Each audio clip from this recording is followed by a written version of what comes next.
Hello! For today's video is ituturo ko sa inyo kung paano mag-manual invite sa OPK. So, there are two ways on how to invite your opponent.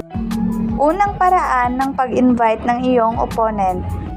So, dapat ay naka-live ka na, and then kung nasa live ka na ay may makikita kang yellow box sa gilid.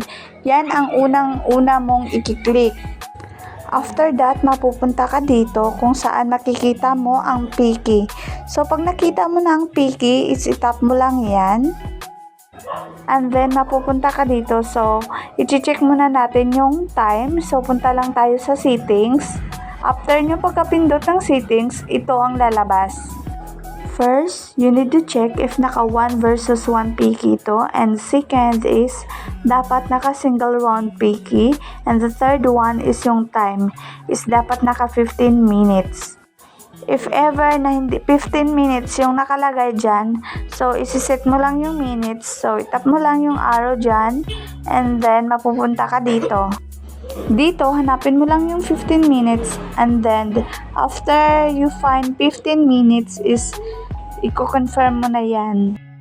After you set the time is isi-search natin yung opponent mo. So, may makikita ka dito yung search icon. I-click mo lang yan and then mapupunta ka dito. So, itatype mo lang yung Bigo ID ng ka-opponent mo. Pagkatapos mong matype yung Bigo ID ng ka-opponent mo ay isi-search mo yun. After mo ma-search yung Bigo ID ng ka-opponent mo is ito yung lalabas. So, makikita mo yung pangalan niya. And then, malalaman mo din dito kung naka-live siya kasi may makikita ka sa gilid ng PK na naka-up and down na blue. So, it means naka-live siya. After that, you need to click the PK para ma-invite yung ka-opponent mo. Second way on how to invite your opponent. So, ganun pa rin yung gagawin mo. Pupunta ka sa may yellow box. I-click mo lang yung yellow box na yan.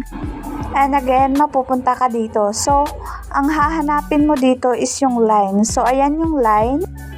So, i-click mo lang yung line. After that, mapupunta ka dito. So, ito yung next step. Dito is makikita natin yung search icon. So, we need to click the search icon. After that is mapupunta tayo dito kung saan same sa unang procedure na ginawa natin.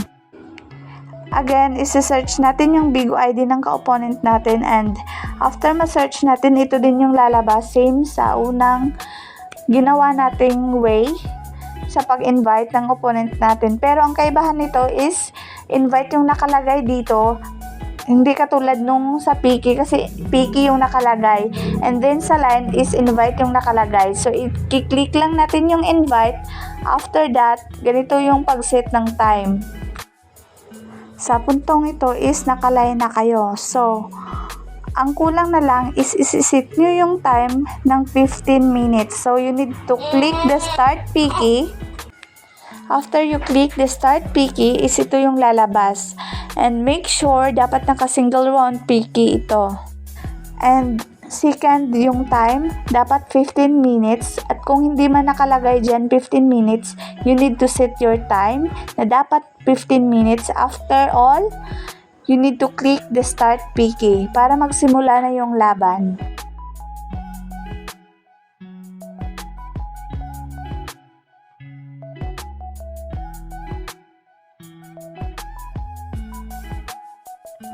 Sana may natutunan ka sa video na ito at huwag kalimutang mag-like, share, and subscribe and hit the notification bell for more update and upcoming videos. Bye!